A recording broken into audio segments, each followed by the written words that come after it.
so we got the wheel off. And what was that you just said, Ollie? Yeah, that's fucked, Jack. So no wonder you were having rear damping issues with that.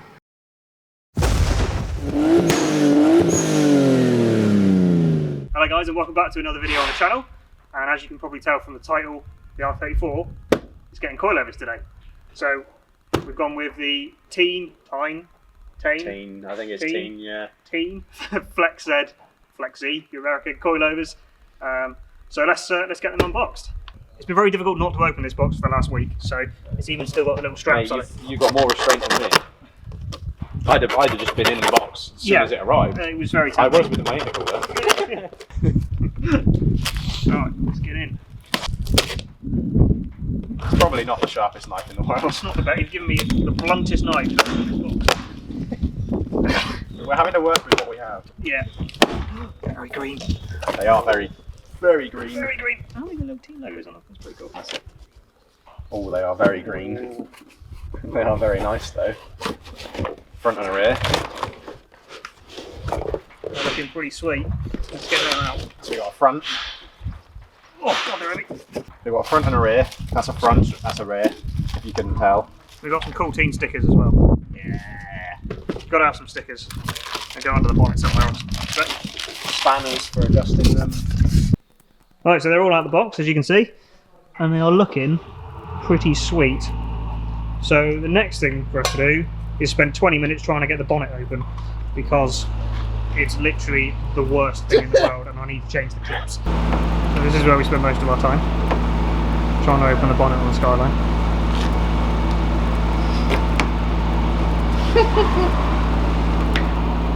That's one. You just got to have the magic touch. Obviously.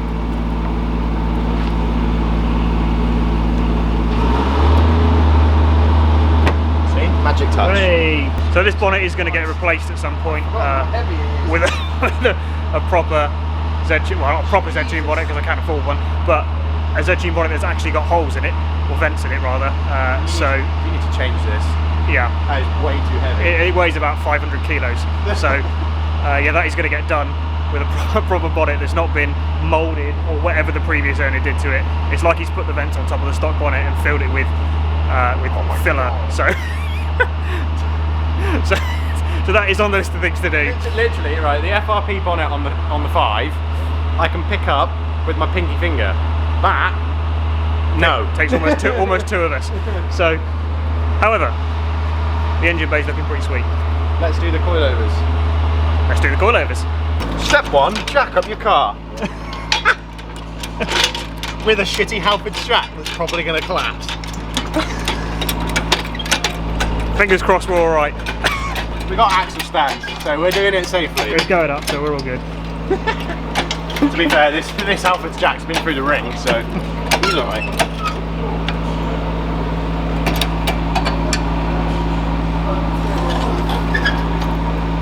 It's going back down again, Ollie. Yeah. Did you miss the jacking point? No. Your sills aren't very strong. Oh. Are they rusty? A little bit. There we go, we're in business now. Don't go through the sill, eh?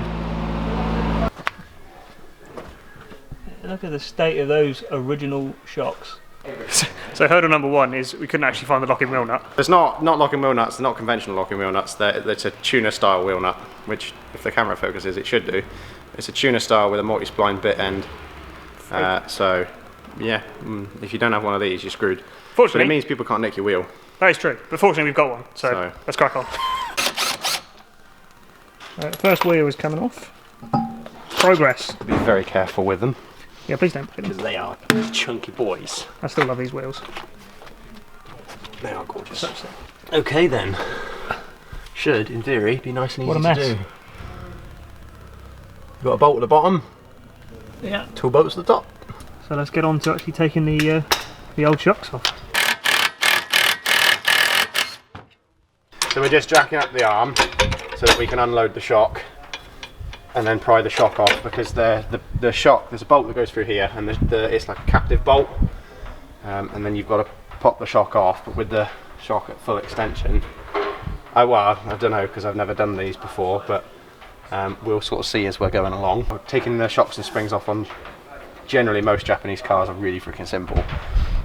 Even simpler on these because you've only got 2 top nuts and you've only got 1 bottom bolt that goes through the actual coilover setup itself, because they didn't need anything more than that and it works. Whereas most modern stuff, your anti-roll bar link goes up onto the shock body itself and it's just a lot more complicated. This is simple, it works, and it's nice and easy to do, which means we can do it on the floor without a ramp.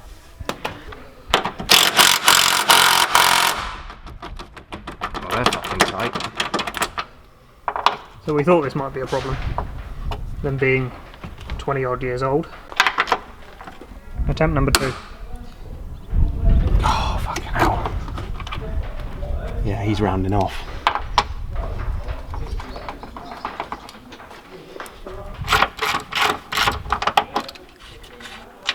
That's one off. This one's looking a bit worse for wear. What I'm going to do is I'm going to give it a good old... Loudest noise in existence. Believe. No, you don't. More hammers.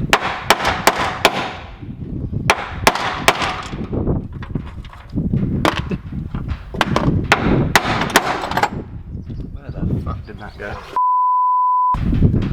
Yeah, attempt number 3. There we go. There we go. Bit of brute force, eh? So that's got the, well, just about to take the first shock off. All the bolts are undone, I think, so fingers crossed it comes off with relative ease. So we're just jacking up the other side because at the moment the suspension is loaded, which the anti-roll bar and stuff is trying to pull the whole of the other suspension setup on the other side upwards, preventing me from taking it out with ease. So I'll just jack up this side. It should make it nice and easy.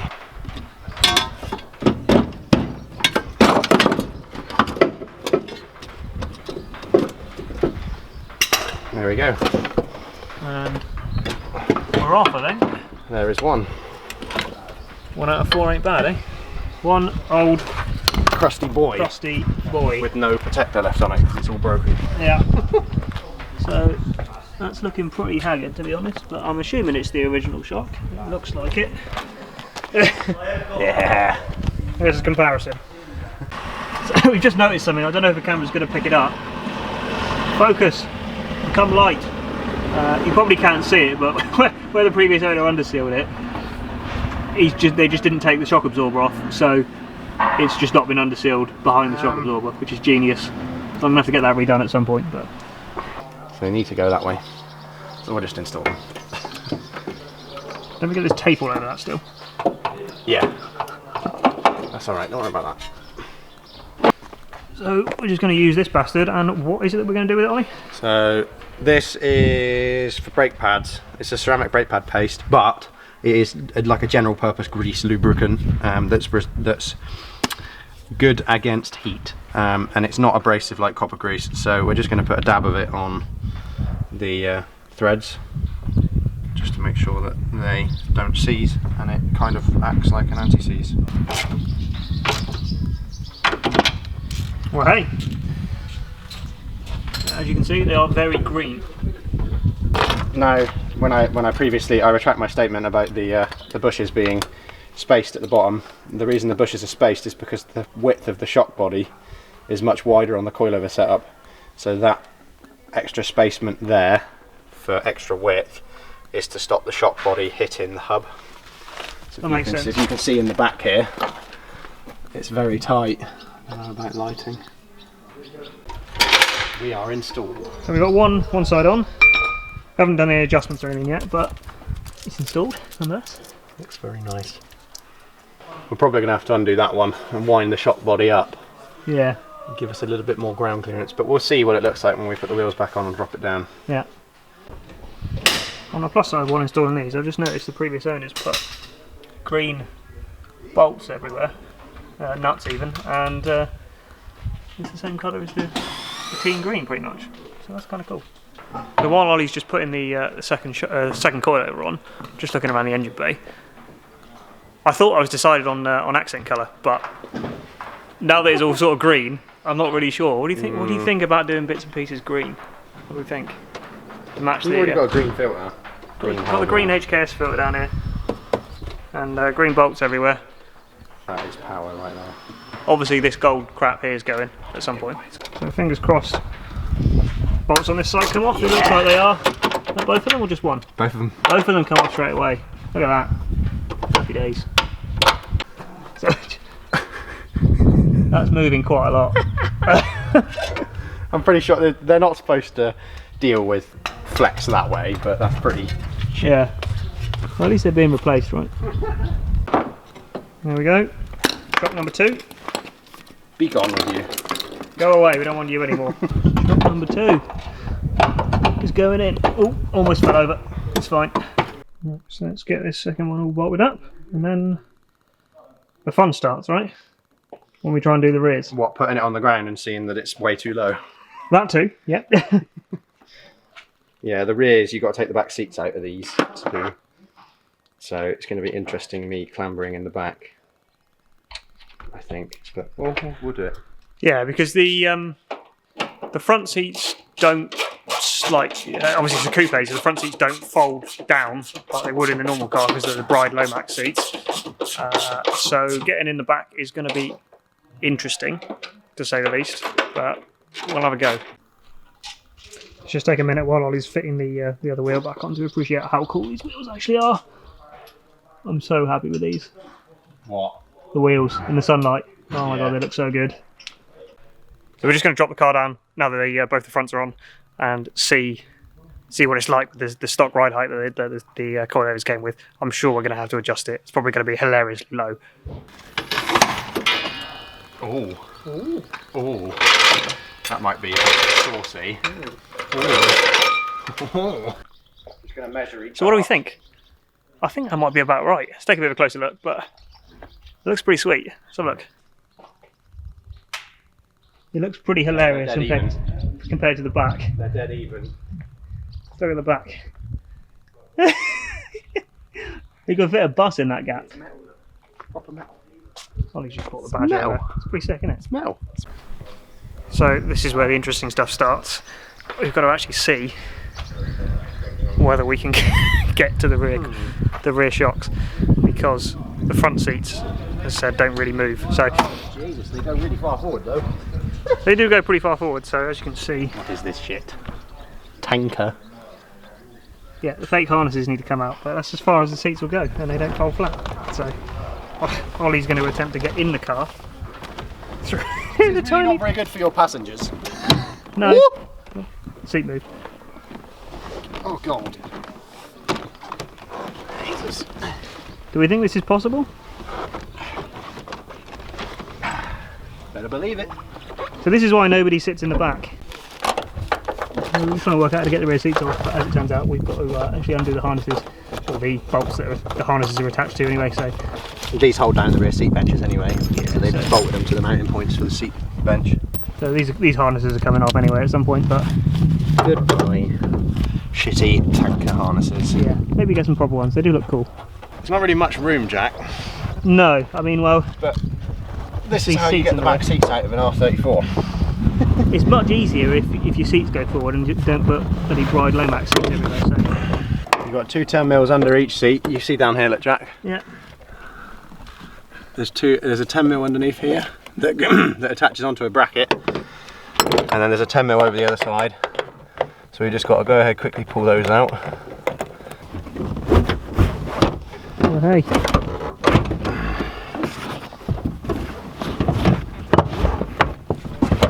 It'd be funny if the top mounts weren't behind here, wouldn't it? Shut up. It's a good job I like you, Jack. So now that we pull the back seats out, we're just thinking maybe at some point take them out entirely and fill the back with either some carbon or, you know, a carbon panel or carbon wrapped panel or something, and make it a smart stripped look. In the back we've got this like sound deadening panel and this will obviously come out. You got your seat belts and stuff. Now, what Jack was basically talking about, we were just having a chit chat about, weren't we, Jack? Yeah. Maybe the idea of having a carbon panel or something that covers this area so that there's no seats. Because nobody's going to sit in the back here. Let's be real. Because you can't get in. You know, because these seats are just pointless. You can't get in with these seats. So maybe having a nice little panel here that covers it, like what they do in like when they do Time Attack Evos and stuff. They put a nice carbon fiber panel in here to cover it, so it looks nice. But let us guys know what you think about that, because I think that sounds like a bloody good idea. I think that looked pretty sick. I didn't even think about doing that until Ollie just mentioned it. So yeah, let us know what you think. You save quite a bit of weight as well, because you get rid of all the seat belts and all the retainers, and it's negligible weight amount, but it's a heavy car. So it is a heavy car, yeah, especially with that bonnet. Get replaced. Anyway, with the back seats out, we have access to the top mounts, which are, we've got poor lighting, but where my hand is, you'll have to take my word for it, because back here where my hand is where the top mounts come up into, and it's kind of strange. I've never done one where the top mounts come up into the back, but yeah, there's one either side. So I think we're going to get some lunch now. Yeah. But we're going to get the rears on shortly. This is as far forward as this seat goes. So what I'm about to show you is why we considered having a carbon fibre bench in the back.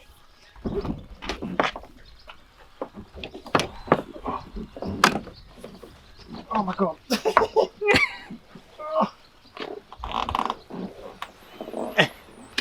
Oh. I think you should put the Benny Hill theme tune over that. Just coupe life, right? so we got the wheel off. And what was that you just said, Ollie? I don't know if you can see it. Oh, why is it so dark in here? Oh, we are getting light. Look at the amount of oil on this. I think it's a leaky boy. Yeah, it is a leaky boy for definite. Yeah, that's fucked, Jack. Well, yeah, this is pretty much the main reason for buying coilovers, because it's MOT failure probably. So yeah, we generally recommend that if something breaks, upgrade it. That's generally the ethos. There's no point buying OEM stuff when you can buy. Considering a set of OEMs for this is probably the same price as a set of coilovers, and you get way more options with coilovers. If anything, the rear setup is even simpler. You've got a bolt down here, which has got my little whizzy gun on it, which goes through the bottom of the hub here. Yeah. And then you've got two at the top, through the top hats, which I showed you inside the car earlier. So this should be even easier to swap these out. So we'll get on and do that now. So we finally got them off, and as you can see, absolutely covered in oil. That's a lot better. They're much more happy with that. That was a well creepy laugh. Should we get it on? I think we should get it on. Let's get it on. Alright, let it ring. Yep. Oh, there goes my winner. So the rears are on. Still raised up at the moment. We're just going to drop it down and see if it's the right height. Fingers crossed we don't have to do any adjusting. So coilovers are all fitted, which is good. We've got a slight issue on front right in the fact that we can't actually get the jack under the car, and Ollie is going to die because he's in the car waiting to do the damping adjustment for the rears, which are obviously in the back of the car. So let's get on and do that. I don't know how well the camera's going to pick it up. Maybe if it... Yes. So in here, we've got a little noggin-y piece. I'll use an on-screen arrow to point at it, actually, where my finger is. Now that is your dampening adjustment. So what you want to do is that can go up to 32. So what we're going to do is, I'm pretty sure they're wound all the way up from factory. So what we're going to do is we're going to back it down 1, 2, 3, 4, 12, 13, 14, 15. I'm going to do the same on the other side. So I've got a bit of a confession to make. This is actually my first set of coilovers in any car. Well, technically my MX-5's got them, but they are horrendous eBay coilovers that came with the car, and they're the most uncomfy things in the world. So it's going to be interesting to see what difference this actually makes to the car. Right, so we're just going to take the car for a drive, and fingers crossed it's not too stiff. It's absolutely baking in here. It is baking. So we're going to probably need to stiffen it more, but we'll see. Yeah, it's halfway at the moment, so we'll see. We'll see what it rides like. I guess once I give Ollie the camera to record, we'll see how stiff it is, because it'll be how shaky the camera is, right? It makes total sense. Yep. So let's go.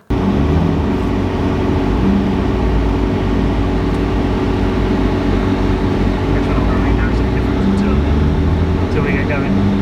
I can already tell it's stiffer. I can tell it's stiffer as well. It just those bumps. All right. Take number 2. Take number 2. We raised the arse end. We raised it quite a bit, so it should. Fingers crossed. Fingers crossed. Not scrub, and we might be able to lean on it a little bit. Not smell of rubber anymore. Yeah. Because it did smell. It did smell quite bad of rubber, didn't it? Yeah. Fronts are okay. And the rears now should be okay. Let's go. Let's go. Let's do it. Yeah. Oh. That was the split. That was the split. That was the split. I don't think it cracked. That's all right. I think we're all right. I've got to remember that it's like 20mm lower on the front. At least it's only fiberglass.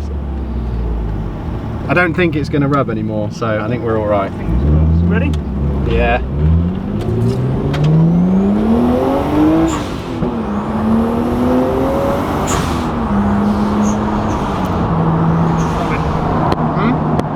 I think.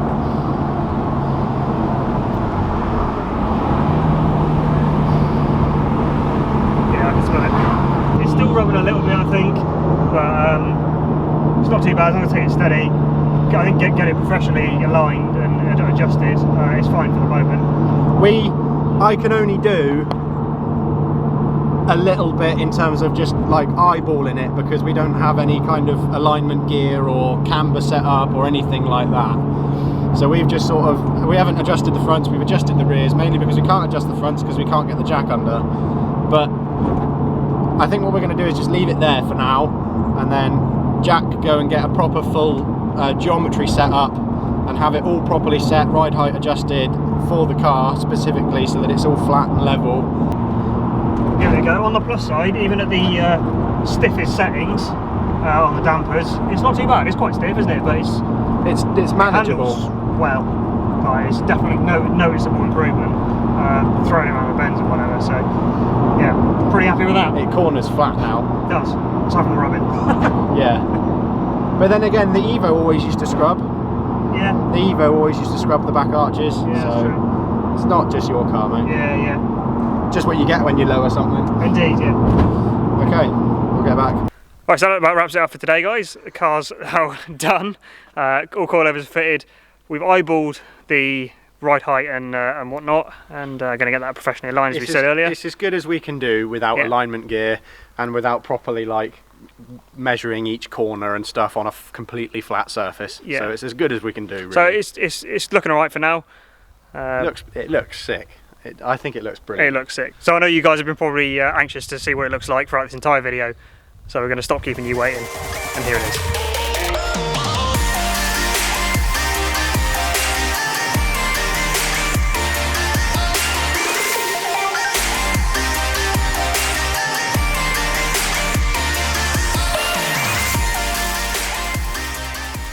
There we go, guys.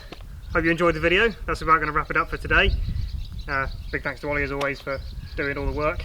But it's sat at the moment with a slight bit of positive rake, which is what you want. It wants to be lower on the front than it is on the back. It's just, it looks a little bit better that way. But yeah, that'll do for this episode. Yeah. Thanks for watching, guys. Hope you enjoyed it. Don't forget to like and subscribe if you haven't already. Head over to the Instagram. You can stay up to date on there. Yeah, check us out on there. We will be getting more content from today, because Jack has informed me that he's run out of content. This is correct. But yes, definitely stay tuned, and we'll catch you in the next one, guys.